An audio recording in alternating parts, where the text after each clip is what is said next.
This is the story of the one. As a maintenance engineer, he hears things differently. To the untrained ear, everything on his shop floor might sound fine, but he can hear gears grinding or a belt slipping. So he steps in to fix the problem at hand before it gets out of hand. And he knows Granger's got the right product he needs to get the job done, which is music to his ears. Call, click Grainger.com, or just stop by. Grainger, for the ones who get it done. What's the easiest choice you can make? Window instead of middle seat? Picking a vendor who sends a great gift basket? Outsourcing business tasks you hate? What about selling with Shopify? Whether you're selling a little or a lot, Shopify helps you do your thing, however you cha-ching. Shopify is the global commerce platform that helps you sell at every stage of your business. From the launch your online shop stage to the first real-life store stage, all the way to the did we just hit a million orders stage. Shopify's there to help you grow. Whether you're selling scented soap or offering outdoor outfits, Shopify helps you sell. Wherever and whatever you're selling, Shopify's got you covered. Sign up for a $1 per month trial period at shopify.com/try. Go to shopify.com/try now to grow your business, no matter what stage you're in. Shopify.com/try. Hashtag no music, no intro.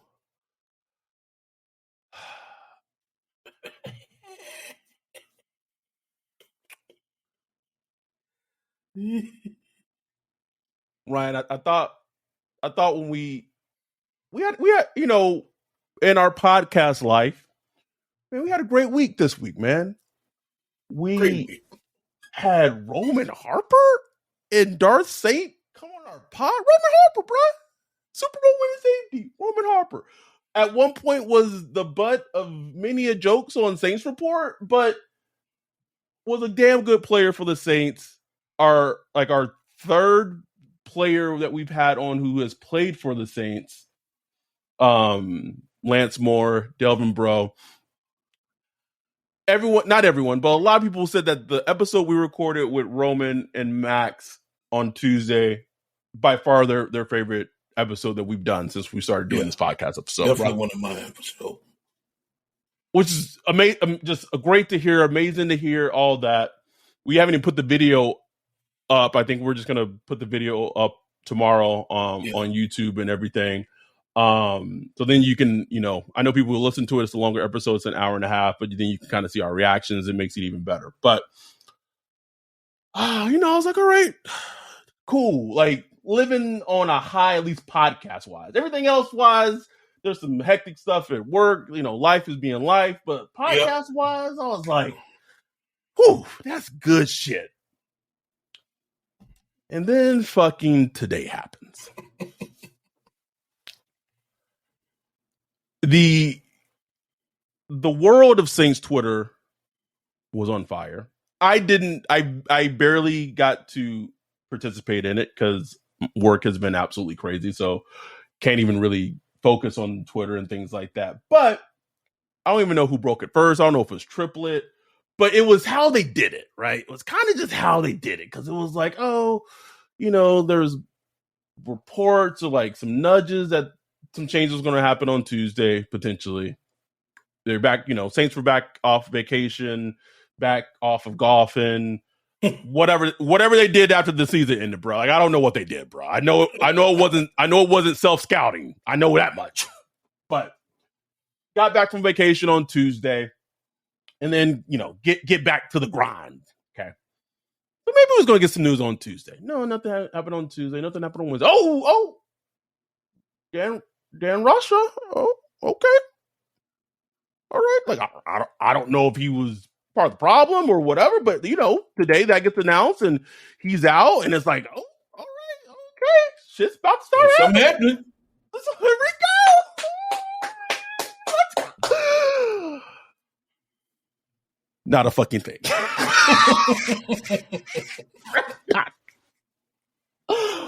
There are 10 openings, for offensive coordinator right now in the NFL. 10. The New Orleans Saints is not one of those teams. This is an offense. I don't want to hear about injuries. I get Andy Dalton was a starting quarterback. Get all that. An offense that at one point in a game the last season did not score a single point against 49ers. I was at that game. Me and Eric, shout out to that homo, was at that game. Probably the worst gaming experience I have endured besides the 2012 playoff game against the Niners. Something about the Niners games that just are awful experiences. And then in the last week of the season, the lasting image you have of this season is your football team losing a game 10-7. 10-7, bro. And the offense did not score a single point after the first opening drive. Sam Darnold had 2 interceptions. QBR was like it like his quarterback rating was like in the 50s. Like he did not have 100 yards running and they lost the game. Oh, but Will Lutz, I don't care. It's the offense. And Pete Carmichael is back. And I'm gonna rant a little bit, and then I'm gonna pause and let you talk. I want to say 2 things. I'm gonna say 3 things. I'm gonna keep them quick. But I'm going to say them very carefully, and I want fans and listeners to kind of realize where the Saints are as an organization right now. Close friend of mine talking about the Saints, good friend. Recently, this friend tells me the entire league are openly laughing at what the Saints are doing. We'll say it again. The entire league is laughing at what the Saints either are doing or, the league is a funny place because everyone inside the league already kind of tends to know what other teams are trying to do or are going to do. It's kind of rare that a team does something in the league where it's like, oh shit, I didn't see that coming, right? Mm-hmm. Everyone kind of gets what the happenings are for other teams for the most part. So for the league to be laughing at the Saints, I didn't say 31 teams, but a good majority of the teams are laughing at you as an organization. That would be troubling to me. Be troubling me if you're in the front office of the Saints. Now that pushback is, oh well, we're just going to show them we know best. Okay. Exactly. I know how the Saints operate. I'm not new here. So that's the first too. Yes, true. It's like the whole Daniel Jeremiah thing all over again, bro. Right? Is it not?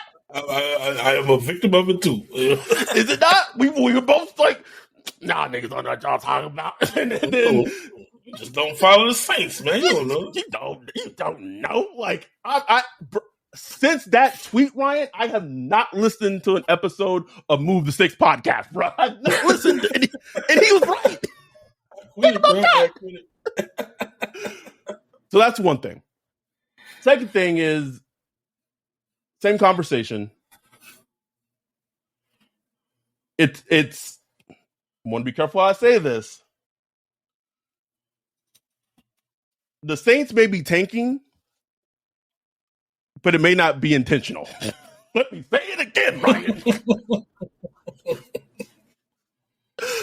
The Saints may be tanking, but it may not be intentional.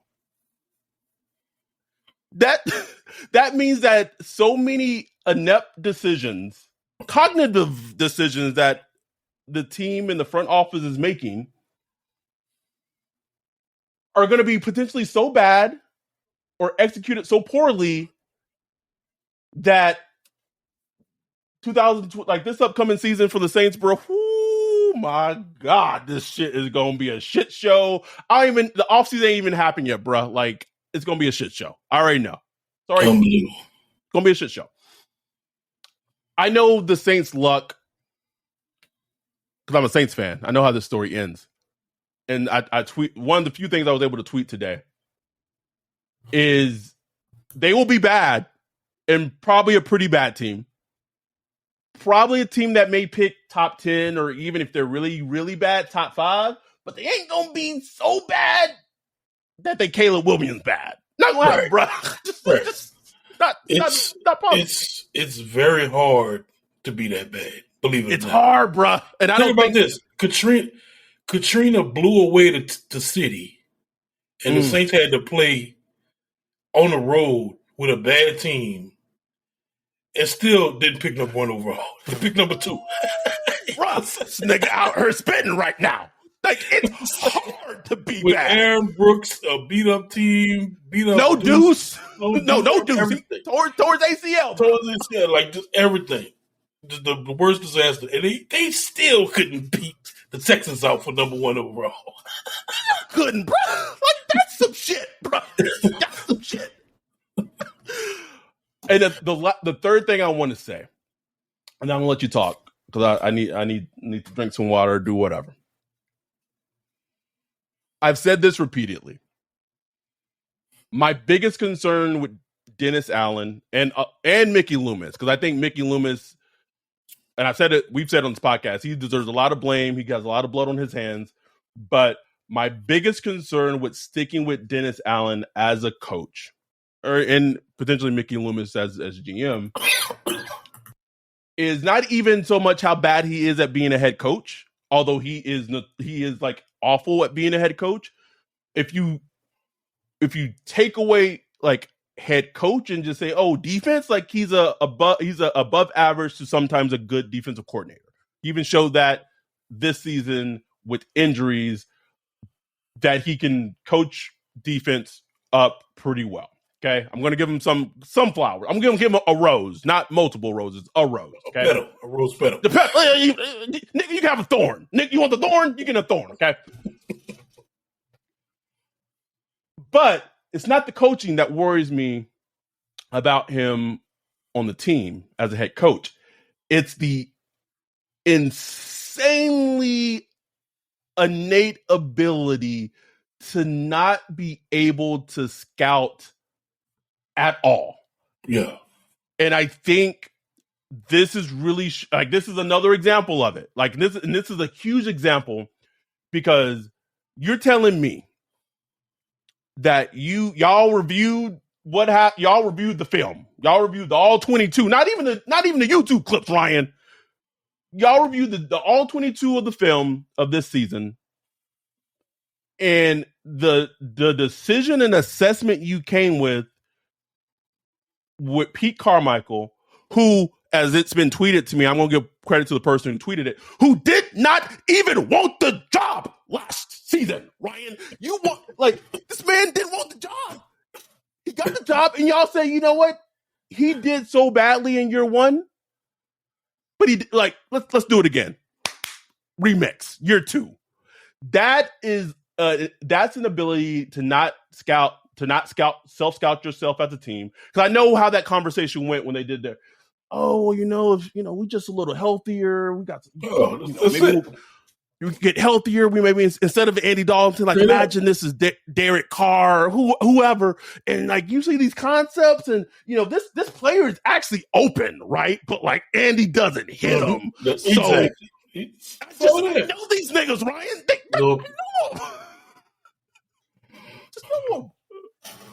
Wasn't the offense that was bad? It was the execution. We heard Roman opposite. I was like, say it, bro. Roman. Shut up, Roman. Lance Moore tweeted it after the last game, bro. But I think that's a player thing, bro, because players are like, man, there's plays out there to be made. You just got to go out there and make them. That's a player mentality. But I don't know how anyone, well, maybe not anyone, but I don't know how a sane person, not even a fan that's emotionally connected. Like, you can just be a casual fan. If you watch the Saints game this season, maybe except for maybe 2 or 3 games, you was like, this offense is terrible. Like, this offense is ass. It's trash, and bro. To run it back, and the crazy thing is, I'm not that surprised. Like, at all. Ain't that sad, bro? Like, I'm not shocked at all. At all, bro. But at all. Go talk about it. Talk to the people. I'm gonna take a little break. Talk to the people. No, it just was funny because I was this morning. It just, I don't know. I was just sitting there on my little smoke break, just chilling, looking at Twitter, and I was just thinking, these niggas gonna keep Pete Carmichael. I don't know why that just popped in my head because I was just thinking about it because people was texting me about who they think niggas Saints gonna get and stuff like that. I just started thinking about it. I started putting myself in the Saints' mind. Like, you know what I'm saying? Like, what would Loomis do? What would DA do? I just started thinking about it like, they're not getting rid of Pete. like, if you just listen to the Loomis presser, listen to what how DA talked and all that stuff, it just made perfect sense. Like, it in my mind, I could see them keeping Pete Carmichael. Like, they wasn't going to send them. And 100%. Then when I saw the Dan Rocher thing, and I'm like, okay. And then, man, I'm telling you, I was at work. I live right down the street from my job, so I said, I'm going to take me a little nap. I was about to ask you how late are you to work, even though you live down the street from your job, though? Like, down the street, I was like, man, I'm going to take me a little lunch nap, bro. Took a little lunch nap. Woke up, wasn't even worried about my phone. Opened my phone, boy, the Discord was popping. I had like 5 DMs, Twitter. I'm like, what the? And then it kept, they keeping Pete, bro. I just laughed, bro. Like, it was like funny. I really had no big reaction. I was just like, this is like exact. This is right on brand. Right on brand, bro. Right on brand. Right on brand, man. I wish when the news came out, I wish Pete was in the office and he pulled the scene from Wolf of Wall Street, bro. But that's what I want to know. I want to know, did they even bring Pete in the office and be like, why should we keep you? Absolutely not, Ryan. And make him put like a PowerPoint up and stuff like that. No. He probably didn't even bring him in. Like, Pete probably in Idaho somewhere fishing. Pete found out just like we did today, bro. Nigga checked his phone like, oh shit. I guess I'm back at OC, huh? He telling his wife, like, baby, I guess we still gonna stay down here, baby. Like, these motherfuckers really keeping me. Damn.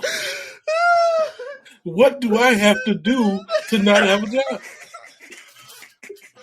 Ski mask, Pete, bro. Just, you know how Michael Thomas used to wear a ski mask, bro, when he walked. I need Pete on the sideline, bro, in the ski mask, just out here scheming, just stealing all the money from Gail, bro.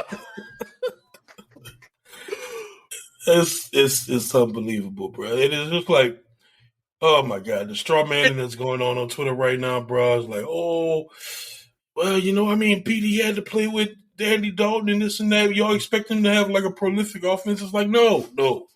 Nobody's saying he had to have a prolific offense. Nobody. But show us something.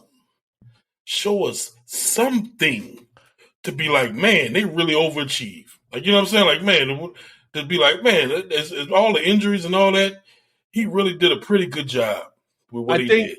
I think a perfect counterpoint to that terrible defense or whatever, man, all you got to do is look at Mike LaFleur and the Jets, bruh.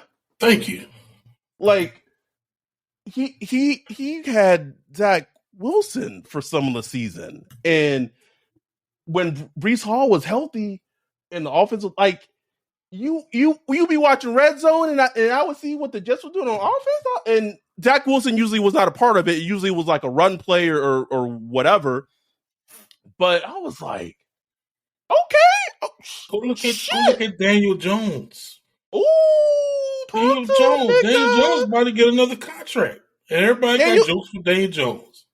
Daniel Jones looked like, out of all the quarterbacks that played during the wild card weekend, I'm not saying he's this top quarterback, but that last weekend his play was like top 3 of all the quarterbacks that played last weekend, bro. And you'd be right to say it. Because you know what, Brian, bro, we've been talking about coaching on this podcast all season, right? We done gave examples of Dan Campbell. We gave examples of Brian Dable. We done gave examples of Doug Peterson. Like, Brian Dable is going to win Coach of the Year, as he should. And you're talking about a Giants team, and I'm going to say it. If you stack the current Giants team up, talent-wise, to the Saints, just in terms of talent. Speak on it. It's not close, Ryan. It's not fucking close. But yet you gonna try to tell me, look at me in the straight face, and say, "Oh well, we gotta bring DA back. We gonna preach continuity." It's like DA does not have this DA doesn't even have a 500 record as an NFL head coach in one season. Not even broke even. Hasn't broke even yet. And you look how the Giants approach, I don't want to make this about the Giants, but look how they approached the Dave Jones situation. They didn't give him the 50 option. They said, look, this season's on you, buddy. And he started the season kind of spoon-feeding him the offense, testing him out to see what he can handle, to see, to challenge him. And he took it, up and down a little bit, but as he progressed, he got better and better, and they gave him more and more, and more and more. Come to playoffs, they incorporating run options and all that stuff, and they letting them ball out. Just coaching, bro. Like, just when I see stuff like that, I'm like, man, that's just beautiful. Like, that's coaching. Just beautiful. It's beautiful to see. Somebody just manage a situation like that. You know what I'm saying? Whereas the Saints, they don't even know. Like, they went to this offseason that Jameis Winston's the starter. Period. He's a starter, this, that, and other. He got banged up, forced him into the situation. They forced him to play a couple games when they shouldn't have. Then they switched to Dalton due to health. Then all of a sudden it's like, we like Andy Dalton better. You know what I'm saying? It's like, we rather his style of play. It's like, did Jameis Winston just like fall out of a tree somewhere? Like, did you not know Jameis Winston's style of play before you was making him a week 1 starter?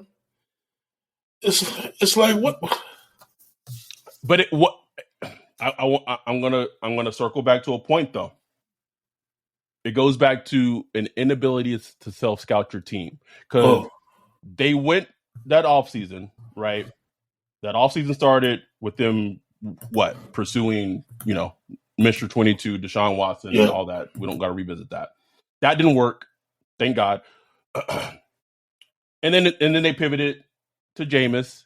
And then once they pivoted to Jameis, every move they made last offseason indicated and told fans that we believe as a team and as an organization that we can still compete. We can still win the NFC South. We can make some noise in the NFC playoffs.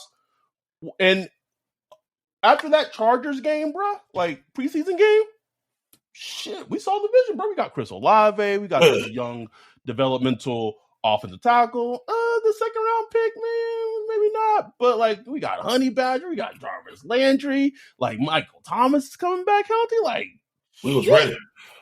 Good. Boom. City trade happens first. Oh, okay. All right. That's a little worrisome. And because like they were contenders or could compete, as Bookie Brooks believed and all that, they didn't even for 1 second think about drafting a quarterback at 19 like Kenny Pickett, right? Because if you draft a quarterback like Kenny Pickett at 19, it's more like you give the impression that we're rebuilding. We're not close, right? But the Saints don't. I think the issue that fans have to realize that the Saints has, and it may sound ridiculous, but they come off as a team that's so worried about the perception of what people and fans or other teams think of them. Yeah. And it's weird. It's weird. It's like like just run your fucking organization. When you're doing good, we'll praise you. When you're doing shit, we'll let you know about it. So they had that perception, or they truly believe that they were contenders. Didn't try to get a quarterback. Season happens, blah, blah, blah. But then all throughout the season, we keep seeing the same recurring fucking theme, right? NFC South is bad. Shit. Okay. But what happens at that Raiders game? Shut them out. They look good. Oh, we got this underachieving edge rusher in Marcus Davenport. Has had up and down. He's had pretty bad season. Came into camp out of shape. Made a couple of splash plays in this Raiders game. The Rams might give us a second for him, or shit, maybe a second and third. Man, you know what? Shit, we about to go win the NFC South. We about to make some noise. Have a home playoff game. Like, keep y'all second. Bro, DA pumping them up. It's probably in the locker room. DA pumping them up like it's the best player on defense. I'm like, what? Probably in the locker room, giving a little shoulder shake, a little shoulder rub. Like, you got this, baby. Like, good to go. But it all goes back to what? Inability to self-scout yourself as a team. They don't look at it long-term. Saints, especially under Mickey, don't look at things long-term. Like, shit, we don't have that many picks. Like, we might not resign this player. Maybe we should get a compensation for him, like a draft pick. A high draft pick because it's the Rams, because they had an awful season this season. Nope, don't trade him. It all goes back to this inability to self-scout, or this ability to think that they're a better team than what they actually may be. They may be on paper a talented football team in some areas, right? Just going back to the Saints versus Giants example. But if you don't have the facilities and you don't have the coaching, I'm not going to get into injuries, but like talent-wise, I'm not saying it doesn't matter, but when you just stack up coaching against coaching, the NFL will let you know what teams are coached well and what teams are not coached well. Easily. Period. And look, I think that has something to do with the also offense coordinator search. You know what I'm saying? Because I've heard, from people that know that they were, at least putting feelers out as far as like offensive coaches. But I'm like you said, man, there's so many openings right now. I think a lot of, the hot names were looking at the Saints like, I pass on that one. You know what I'm saying? But to me, I'm like, I don't give a shit. Like, money talks. That's what, bro. I was I don't care. Money talks. Like, if you really want a guy, you can go get the guy. You know what I'm saying? Like, Gail has not been shy about spending money, whether it was Saints related or whether it's Pelicans related. Money is not an object. I mean, that's how dead money and paying money up front has worked for the Saints notoriously for the last couple of seasons. That's what the recipe is. So if you say you tell this hotshot OC or whatever, like, hey, you come in and we might start you off. Your salary might be higher than you think it would be. Like, I'm not saying that would have 100% persuaded someone to say yes, but at least that gets you an interview. Like, so yeah, we didn't even do an interview. Like, we didn't even try. Not an interview, Ryan. Like, Sean Payton, infamously gave up like $250,000 of his for Greg Williams contract to get for Greg Williams. You know what I'm saying? Like, where's the sell? Where's the look, bro, I need you to come coach. Where's Dennis Allen busting in the Loomis offense and saying, look, bro, I can't do Pete no more. I want this kind of offense. I need this guy to come to my. None of it. And, I was saying this to somebody I was talking to on, I was texting with today. I was like, Dennis Allen, he came up with the Saints. You know what I'm saying? Started off as an defensive assistant, came up to the secondary coach. Then he went to Denver for a year as a DC. Then immediately got fast tracked as a head coach with the Raiders. put together a little ragtag organization there. They got bounced out of there back to the Saints. So he doesn't have that Rolodex like said Sean Payton had, who came up for years in the college scene, and then was with the Giants, with Philly, then with the Giants, and then with the Cowboys under Parcells, with all these elite coaches over there and GMs and all that stuff. He doesn't have that Rolodex he could hit up like a lot of these coaches. Being such a young coach and being somebody who really only came up in one organization for the most part. Yeah, you know what I'm saying. So he doesn't have that list of people he can hit up and know, like, man, this guy here, he does this with it. He don't know. You know what I'm saying? He's just shooting that fish, and that's one of the catches. That's one of the things you have to, like, when you're hiring a head coach, you have to know, because they have to build a staff. Like, people last week was like comparing Mike McCarthy and Sean Payton. Because if you look at like their records, right, the records, Super Bowl and all that is very similar. It's like, who's better? I'm really not getting into who's better, because, like, come on, you should know who's better. But, they're not far apart, but they're two different type of coaches. You know what I'm saying? Because McCarthy, he could build a shit out of staff, bro. Like, the dude knows people. He's been in the league forever. You know what I'm saying? He might not institute the best offense or whatever, but, like, he knows how to build a staff and build an organization and handle an organization. You know what I'm saying? People talk about all that Sean Payton shit to the Cowboys. Man, Mike smoked Tampa Bay out here. You know what I'm saying? Smoked him, bro. Smoked in this pass. And had Dak looking, like, Dak was looking great. Great. Like, great. You know what I'm saying? So it just goes to show, like, there's different style of coaches you can get. You know what I'm saying? And DA is at that point where he has no style, bro. Like, I don't even know what none, bro. None. No style, man. Like, he has no, like, he doesn't have the Rolodex, list of coaches that he can hire. He's not really bringing any kind of, like, overarching, like what, like, but like, what are you bringing to the table? Right, okay, what are you good solid at? Defensive coordinator. Okay, whoopity fucking do. And even like, I don't want to not give him his flowers, because he has been like one of the better defensive coordinators for the Saints that we've had for years. But it's like, can you get the most out of little talent? Because that's the thing, is like, he wasn't hired last season to be a DC, bro. Like, that's where it goes. Right. This man is the CEO of the Saints. Like, you the top dog. Like, it can't just be defense. You said it earlier this season when things were going awry, when we all assumed, and this is again the life lesson about assuming that Pete wouldn't be back.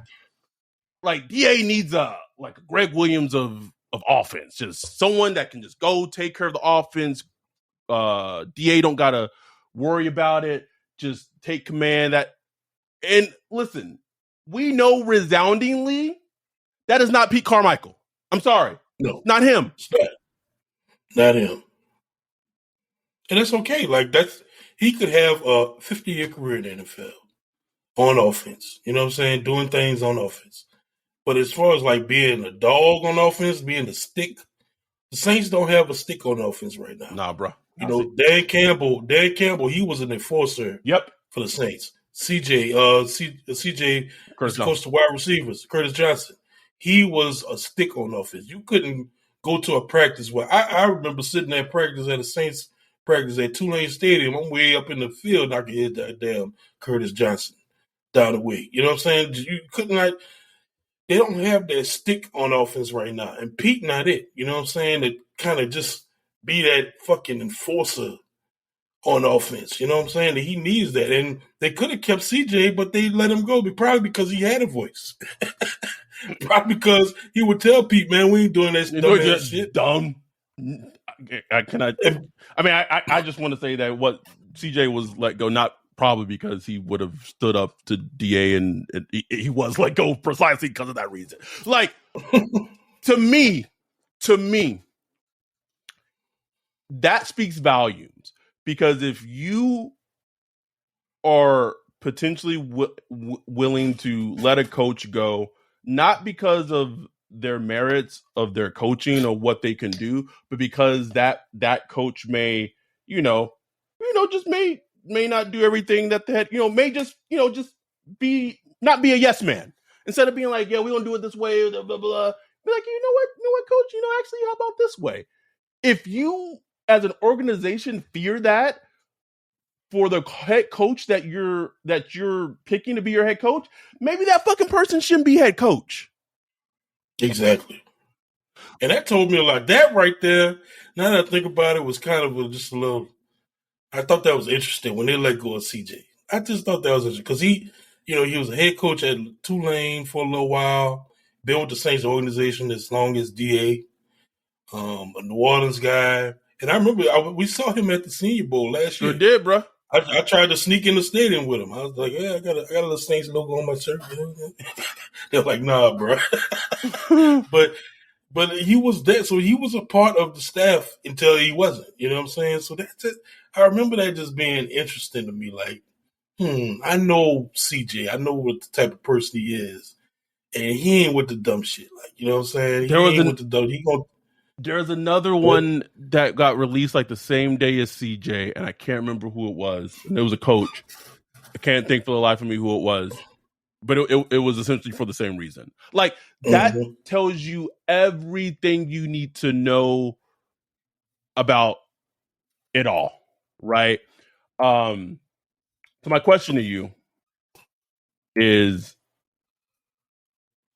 so I'm gonna play devil's advocate. So let me just be a devil's advocate. Let's say instead of, I have tons of concerns about the offensive line, right? Penning's LASIK, Liz Frank injury.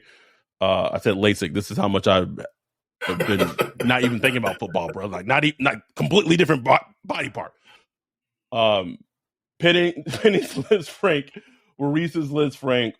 McCoy's healthy, but you got Ramchek's, his hip and his knees, and just it wouldn't shock me at all if Ramchek decided just to retire this offseason, bro. And this is not any insight. This is not even like I think nothing, bro. I'm just saying, just common sense. That man said, man, I ain't putting my body through that fucking shit again. I gotta go. The man is in his mid-20s and has to take every Wednesday off.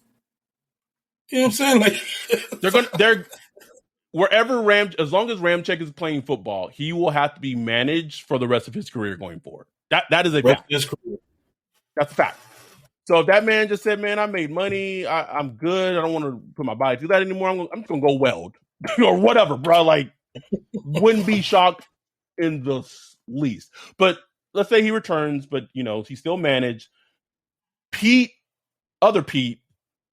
Andres Pete probably won't be back. I can't say that 100% sure, but I do think this is the one sunken fallacy they'll finally let go, and then you have McCoy. Out of those 5 spots, you only have one player, and Eric McCoy, who might be healthy for the season, bro. That's it. What? That's it. Ram, but like really just one. Out of the offensive line, like, so that's a lot for me to say. Offensive line aside, if you pluck out Andy Dalton from the starting lineup, and I want to be devil's advocate. I want to, just give the other side, right? You put in, I don't know, bro. Like you put in Derek Carr because that's the popular one that's been the last couple of days, or you put in a Jimmy Garoppolo. As I again don't know anything, haven't heard it. Well, I know a lot of things, but haven't heard anything. These are just examples, and they're the ones who were operating Pete's offense instead of Andy Dalton. Do you think, I know it's kind of hard to say, but do you think we would see any big or dramatic differences in terms of the offense and its execution? It's hard to answer, man. I do think with a Derek Carr, I do think you would see some differences. I don't know about dramatic. Interesting thing about Carr is, man, he's played with some of the worst defenses in the league since he's been in the league. Mm-hmm. Like I don't think he's ever played with like a good defense ever in his career. He's never played with an average defense. Yeah, that's what I'm saying. Like he has played with terrible defenses That's a good his point, entire man. career. So the way you could sell me on Carr is like, hey, you put him. But the thing is, I don't even know how good the Saints defense is gonna be going forward, bro. Like, Talk about it, because bro. that thing is getting older, it's getting slower, and the good players are leaving. So I don't. Someone in our Discord put a tweet. I wish I could give credit. I wish I could give credit for it. I really wish I could. I'm trying to find the tweet. It was basically a graph, but like was it the oldest teams or the oldest defense? Yeah. I don't remember. I think it was team overall. Team overall. Saints number one, Yeah. bro. Lions the youngest. Just unbelievable, bro. Like, as far as like, I think it was as far as like players that actually play. Yeah, it's the oldest. Oldest, Yeah. bro. I was like, oh. Oldest and slowest. Like, the bad thing is when some of your quote unquote younger players like Marcus Davenport and Peyton Turner are some of the slow ones, and they right. That's problems, bro. That's why like, you can't be young and slow, bro. That's crazy, man. That's crazy. Team speed stood out. But anyway, like, man, like, I do think a better quarterback will improve the offense. I truly believe that. But it still doesn't excuse the things that Pete did. Going back to Kamara, his usage. Oh my God. Going back to Taysom Hill, his usage. Going back to red zone offense. I mean, what I was looking up earlier today, the Saints ranked 28th in the NFL in touchdowns per drive. 28th, bro. 28th? Like, I'm not saying the Saints should be top 5 in that category or even top 10. But 28th? You want to? I'm about to pull a Ryan and say, can we be top 16th, bro? Like, 13. You know, can we be 13 in TDs per drive? You know what I'm saying? 28, bro. 28 in TDs per drive. And 30. I think it's 32nd when you like net touchdowns per drive. I don't know what that means. I guess that's like minus defensive touch. I don't know. Whatever. They're like 20th in points per drive. 22nd DVOA on Football Outsiders and offense. Like, that's just, I think you're not going to win like that. Even with a solid defense, which is unfortunate because the Saints really did have a solid defense down the stretch. They did, man. And they struggled to score 20 points. Like, let me just read out these points. Bro. Okay. I'm going to do this. Is after the Raiders game. When they, trounced the Raiders. This is what we scored, bro. 13 points. 10 points. Oh, my God. 27 points against the Rams. 0 points. 16 points. 21 points. 17 points. 20 points. 7 points. Like, that's disgusting, man. In 2023, Ryan. In 2023, bro. And if you look at what the opponent scored, it just makes you even more sad. Because this is not like they were scoring points either. You know what I'm saying? The defense was doing their job, bro. This is the story of the one. As head of maintenance at a concert hall, he knows the show must always go on. That's why he works behind the scenes, ensuring every light is working, the HVAC is humming, and his facility shines. With Grainger's supplies and solutions for every challenge he faces, plus 24/7 customer support, his venue never misses a beat. Call quickgrainger.com or just stop by. Grainger, for the ones who get it done. What's the easiest choice you can make? Window instead of middle seat? Picking a vendor who sends a great gift basket? Outsourcing business tasks you hate? What about selling with Shopify? Whether you're selling a little or a lot, Shopify helps you do your thing, however you cha-ching. Shopify is the global commerce platform that helps you sell at every stage of your business. From the launch your online shop stage to the first real-life store stage, all the way to the did we just hit 1 million orders stage. Shopify's there to help you grow. Whether you're selling scented soap or offering outdoor outfits, Shopify helps you sell. Wherever and whatever you're selling, Shopify's got you covered. Sign up for a $1 per month trial period at shopify.com/try. Go to shopify.com/try now to grow your business, no matter what stage you're in. Shopify.com/try. You prepared your kids for their first steps. The first day at school, their first dance, that big test, all the wins along the way. With a College Savings Iowa 529 plan, you'll prepare them for even more. Register before May 31st for a chance to win a $1,000 contribution. Visit collegesavingsiowa.com to make the first move toward a bright future. College Savings Iowa. It's how parents get through college. Administered by the State Treasurer of Iowa. Do you feel like this? I know why. I know what my answer is, but do you feel like this already with Pete Carmichael coming back as the offensive coordinator? Do you feel like this already puts a big damper on the upcoming season? Yes, absolutely. Yeah. Huge, bro. Because imagine if they just would have brought a new face in. Nigga, I would have been fine with Jay Gruden, Ryan. Like, can we get some wetness? I was starting to get sold on Ron Curry. Just elevate him. I was selling myself on that. I was like, well, I made the little eyes when I saw he was going to be the OC at the Senior Bowl because I was like, I was like, maybe he could bring some fresh ideas. I don't know. They're like, nah, nigga, get back on the sideline. Like, you only with the quarterback. Oh, it's like I would have took anything. Greg Olson, anybody, bro.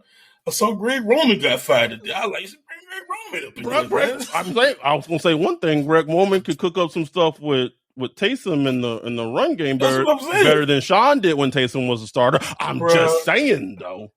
I told somebody yesterday, bro. Like if they said we bringing like a run game like extraordinaire on the offense with coaching staff and said I'm gonna make a Taysom offense, I'd be on board with that. Because look, at least it's a plan. No, it might not win you a Super Bowl, but at least it'll be a little fun here and there. You know what I'm saying? Like, I'll take that shit. But I just can't do this, bro. Like this. So you're going to run it back with Pete Carmichael. And D-Day.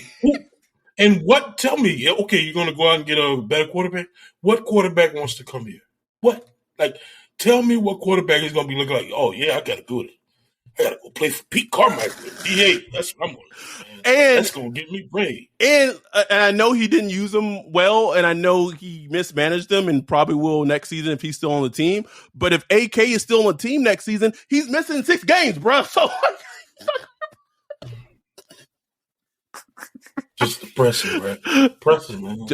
Just pain. Pain. The best thing that can happen for the Saints in the next week or so is Sean Payton gets traded. Oh my God! And we get some nice picks. That's the best thing that can happen, bro. That's it. That's it, man. That's it. Like this.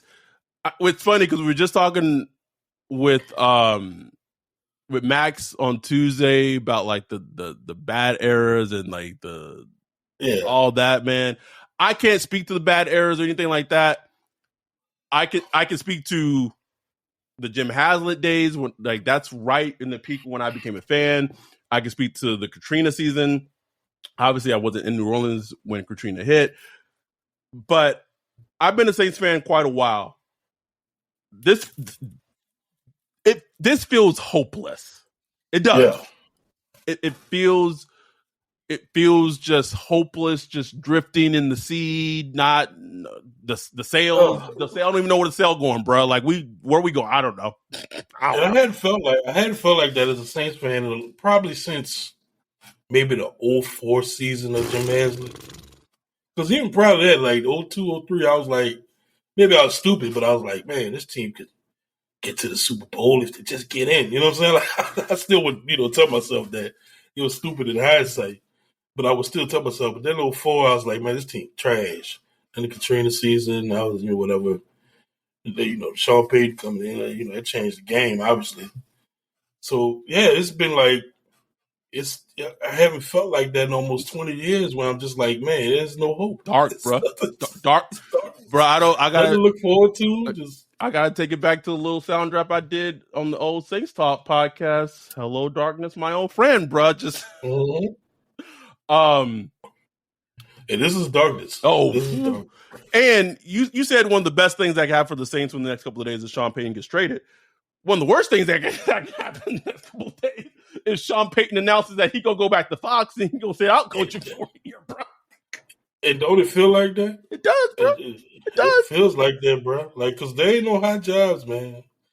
Like, if he was smart, like, you know, I think Brandon Staley will probably be out next year.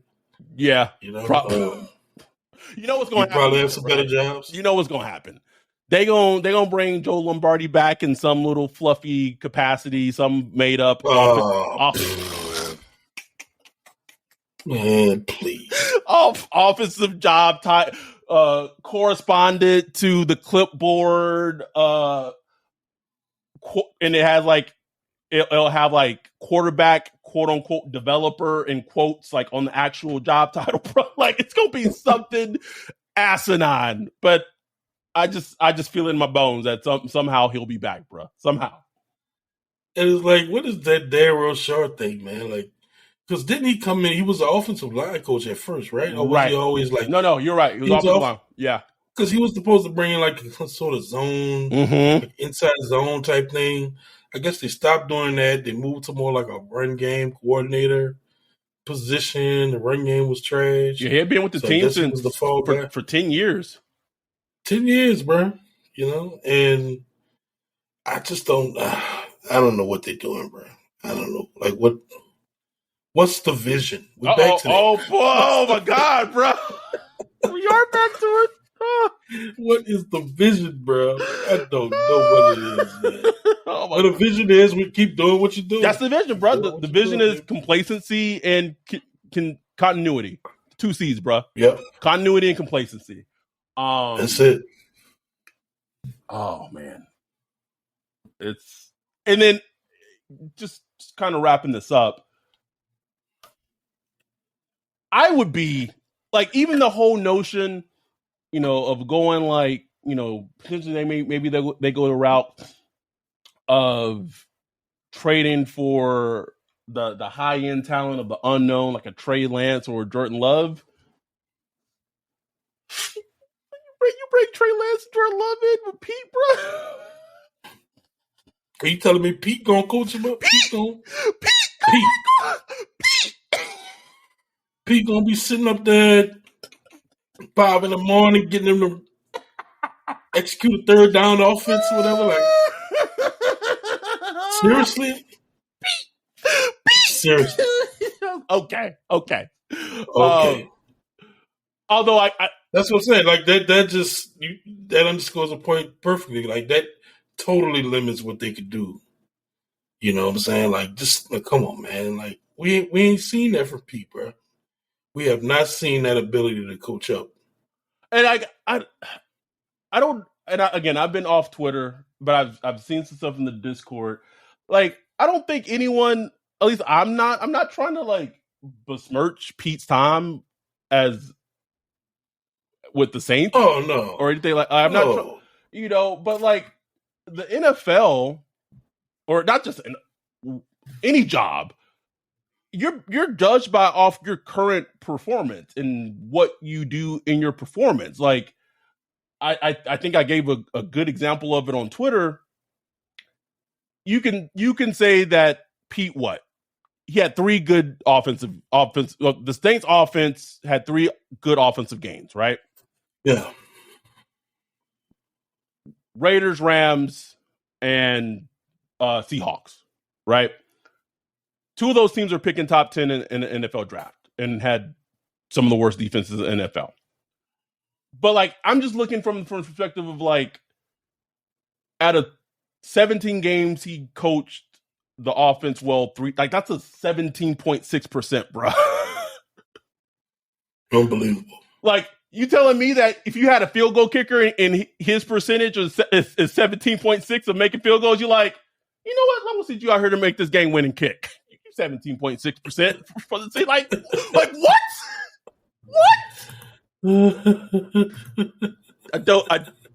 I don't understand it, bro. I don't. The weirdest, fucked up, the most random shit that could happen, bro, is that if a Sean Payton trade does happen, they get, I don't know, they could get 9. they could potentially, like, let's say they got, I don't think it's going to happen. Like, they got either 9 or they got 12 or they got 3. And it's at somehow, some way, they end up with one of the 2 top 3 quarterbacks. So CJ Stroud, Bryce Young, or Will Levis. Trying to like envision Pete coach like a top 12-ish quarterback prospect, bro. I couldn't see it. You know what they do? Like I said, bro, they bring Joe Lombardi back. He'd be the quarterback coach again.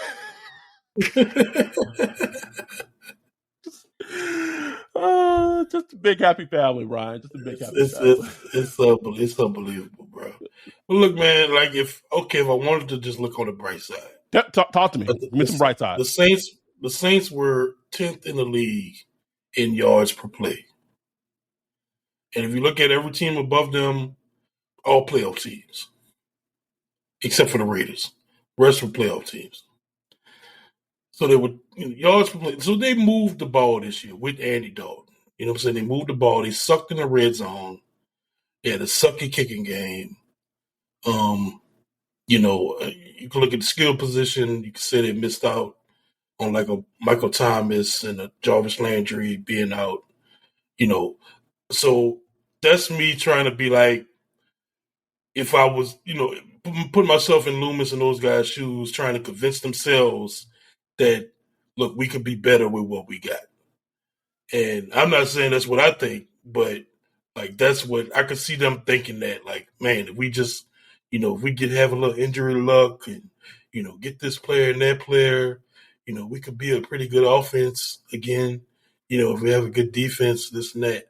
I don't believe it, but that's what they believe, bro. Like they believe that they're closer than I believe. You know what I'm saying? Right. I mean, I know 100% what they believe. Like it is very obvious what they believe. And I'm gonna say this point though. If you believe that, I'm gonna follow up what I said in one of the last episodes we did after the season ended. Can y'all just show us that y'all can retain talent? Can y'all bring back Juwan Johnson on a deal that makes sense? Can y'all bring back Caden Ellis on a deal that makes sense? Because don't try to look at me and talk to me about continuity and culture, and you let 2 players that you drafted and 1 player that was undrafted just go out and go to other teams and they flourish, like we're seeing with Marcus Williams, like we're seeing with CD Deuce, like we're seeing with Trey Hendrickson, Von Bell. Like Roman Harper came on this podcast and pretty much said, I mean, guy had a good point, bro. Like that 2000, as good as that 2017 draft class was, they're not with the team no more, and then they didn't win nothing. Well, although I can kind of say why they didn't win anything, but like the point that he said, and that we've said on this podcast, and I've tweeted, it doesn't matter how fucking epic your fucking draft class is if you don't retain the talent that you drafted. It's irrelevant. It's irrelevant. Doesn't make so. If you're going to preach continuity and just bang that over the head and like stability, culture, blah blah, all the words that they love using, show us that you can be and use continuity in keeping players that you've grown and are actually good on the team. Figure it out. And get back to having some teeth on offense, bro. Like, man, listen to Roman Harper talk about how they used to be, team period, man, competition period. They were talking shit. Sean Payton was talking shit. CJ was talking shit. Shockey, Greg Williams, everybody, Greg Vilma, they were just getting after it. You know what I'm saying? They were getting after it, trying to beat each other up, trying to outdo each other. Like, man, where is that, bro? Like, where is that shit? You know what I'm saying? As much as I love to the point where the defense was testing itself against the offense. Right. Know? As much as I love Olave, as much as I love, Shaheed and his promise, like to the point what you're basically saying is that can we get a dog? Can we get a dog on offense? Please. Dogs. 2 or 3. I'm gonna say this, and I don't think he's gonna be there, but because of if the Saints continue not to have a first round pick, and I don't care if I don't think it's controversial, But a great pick for the Saints to make outside of quarterback or whatever is, if somehow he's available, is drafting Bashawn Robinson from Texas. If Pete is your offensive coordinator, and who knows, bro, maybe Pete and DA only last one more season. If they start off like 0-6 or some shit like that, like whatever. But if this is the type of offense you want to have, like have a run game controlled fucking offense, have a dog in the backfield, and then run the ball and play action pass, whoever's fucking quarterback, and try to just fucking figure it out from there. Like, but right. I think the point that you and I are both saying is, can we have a fucking identity on offense? What's frustrating as a fan is I'm so, like, the outcome of the games don't bother me. Like, I get into them still, but like the outcome, like if they win, lose, whatever. What bothers me more than anything is like the team building aspect, and sometimes, and how at times it can look so incompetent. Like, exactly, you and I have said, like, if we see it, and the majority of other fans in Saints Twitter sees it, why, like, we are not blind. Why can't y'all see it? Like, it is not that fucking hard.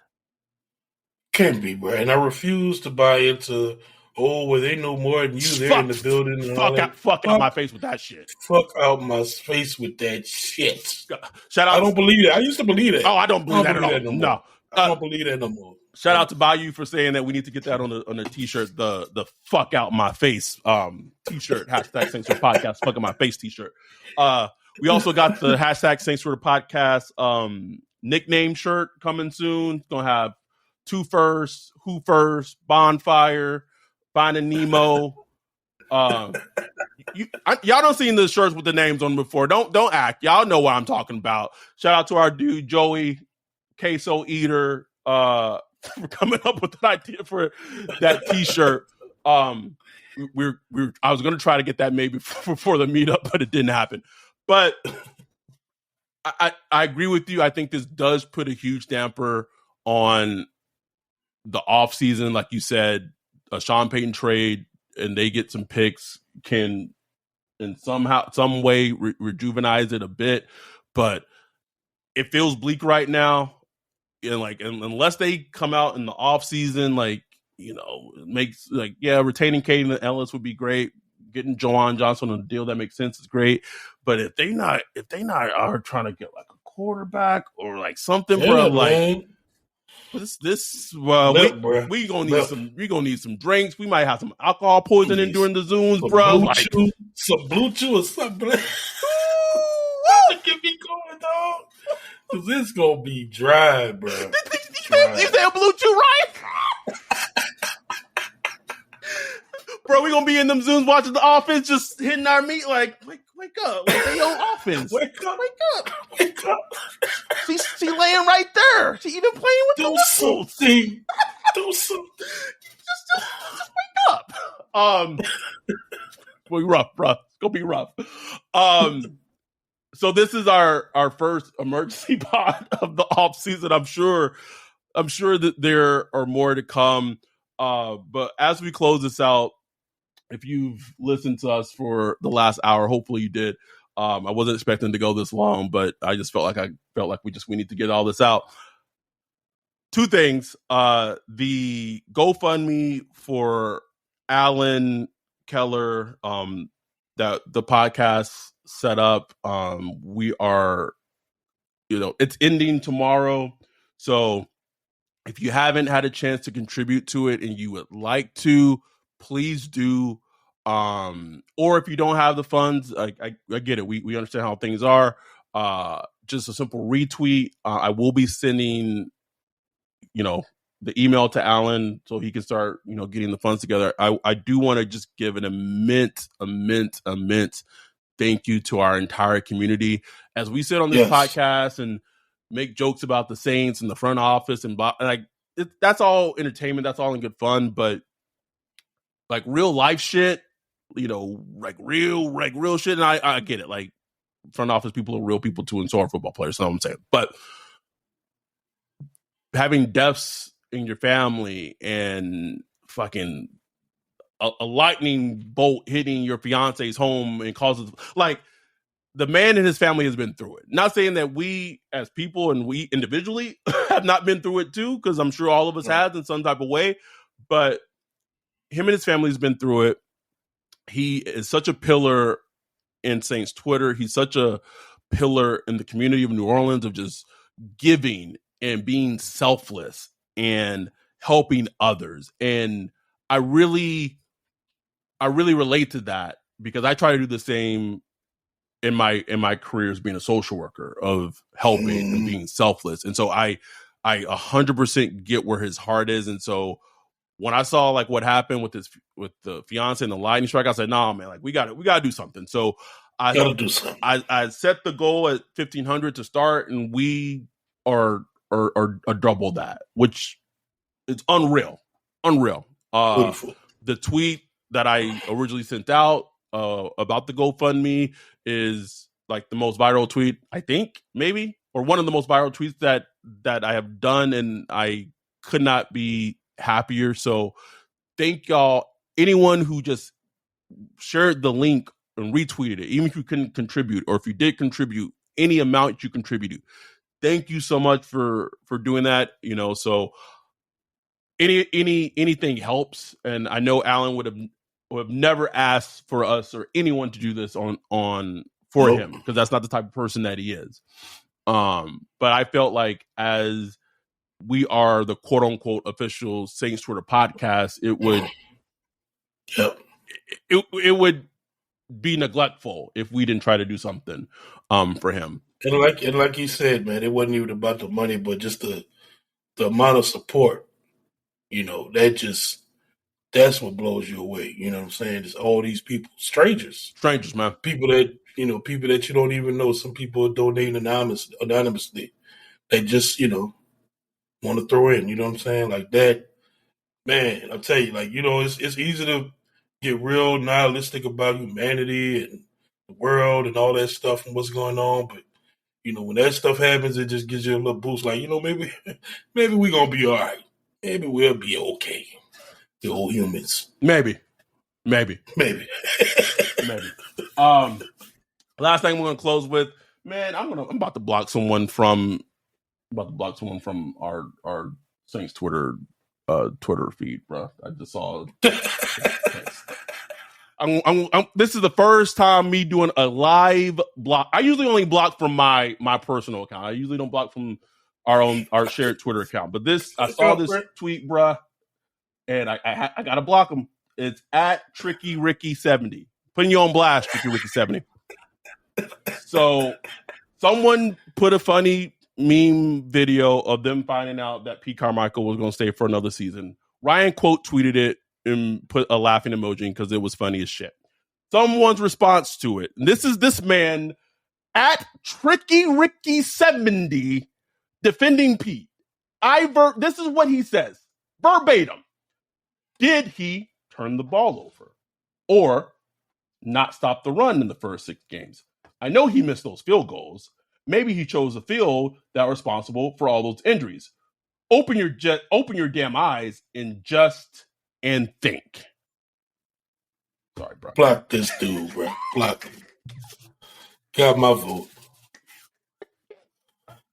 Bye. And then I'm the type of person that I'm also going to go to my personal Twitter account and block him from mine too, bro. I can't. Block him mine. Okay.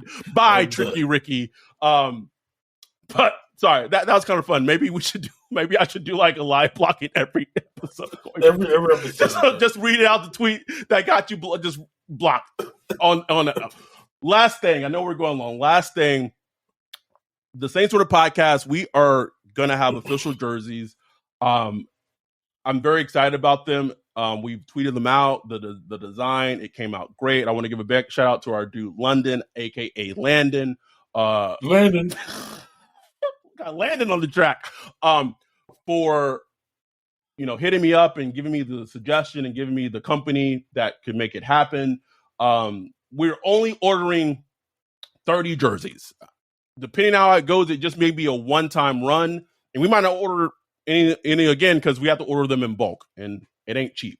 So there's, I believe, 7 to 8 spots left. Those spots filled up quick.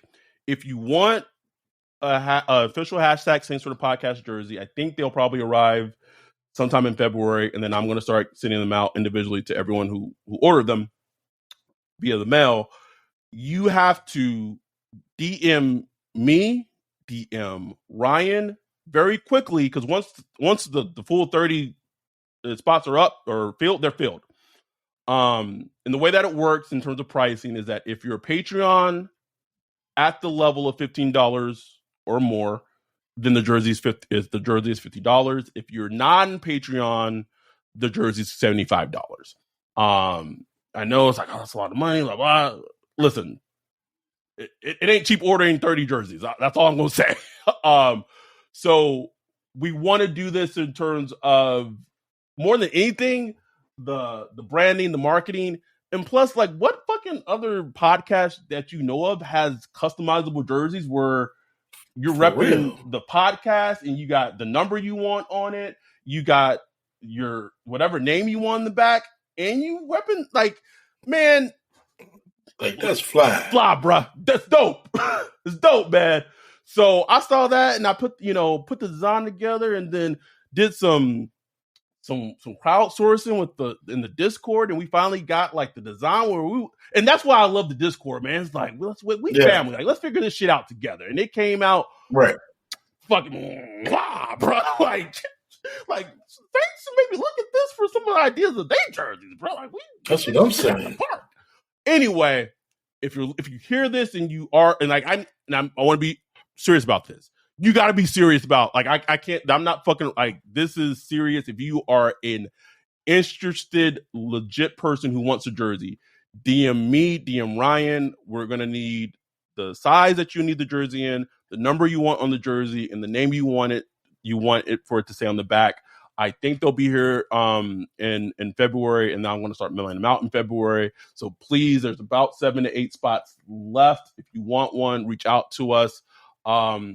Wrapping up, that's pretty much it. I'm sure we'll be back next week. We'll probably talk about divisional weekend. We'll try to have a guest on, have some ideas of who I might want to get on the show. Hopefully it works out. Don't know for sure. But thank y'all for listening. I know we felt like we had to get this out today, even though I had a fucking stressful ass day. But I knew we had to record tonight. It was a must. So thank y'all for all the support. There's sometimes where we really feel the support, and there's sometimes like are we, like, I know we're doing it, but like, is it really like we like that? I would say the last couple of days, it's felt good. So thank y'all for the support. Continue to listen. Continue to share it on social media, retweet it, Instagram, anywhere you can, just to get the word out. We really appreciate it. If you are not a Patreon, honestly, bro, like, I'm gonna say this. The time to be a Patreon is now. Like, this off season, you are going to want to be in that Discord. But like, today was a prime example. Like, if you're not in Discord at this point, if you don't want to contribute $1 a month to be in the Discord, you're missing out. That's all I'm gonna say, man. That's all I'm gonna say. Because jokes was flying. Like, I read and caught up on some things, and I was just howling all the way through, Ryan. Just howling, bro. Bro, it's such a great escape from Twitter. Oh yes. Oh God, yes. Yes. Anyhow, we're done. Thank you, y'all. Truly, tremendously. We appreciate y'all so much. We'll be back next week. With that, we're out. Peace.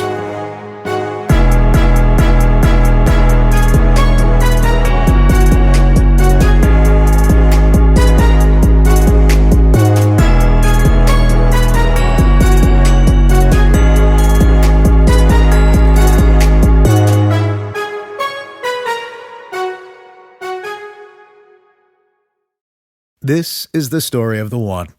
As a maintenance engineer, he hears things differently. To the untrained ear, everything on his shop floor might sound fine, but he can hear gears grinding or a belt slipping. So he steps in to fix the problem at hand before it gets out of hand. And he knows Granger's got the right product he needs to get the job done, which is music to his ears. Call, click Grainger.com, or just stop by. Grainger, for the ones who get it done. When you need mealtime inspiration, it's worth shopping Baker's, where you'll find over 30,000 mouth-watering choices that excite your inner foodie. And no matter what tasty choice you make, you'll enjoy our everyday low prices, plus extra ways to save, like digital coupons worth over $600 each week. You can also save up to $1 off per gallon at the pump with fuel points. More savings and more inspiring flavors make shopping Baker's worth it every time. Baker's, fresh for everyone. Fuel restrictions apply.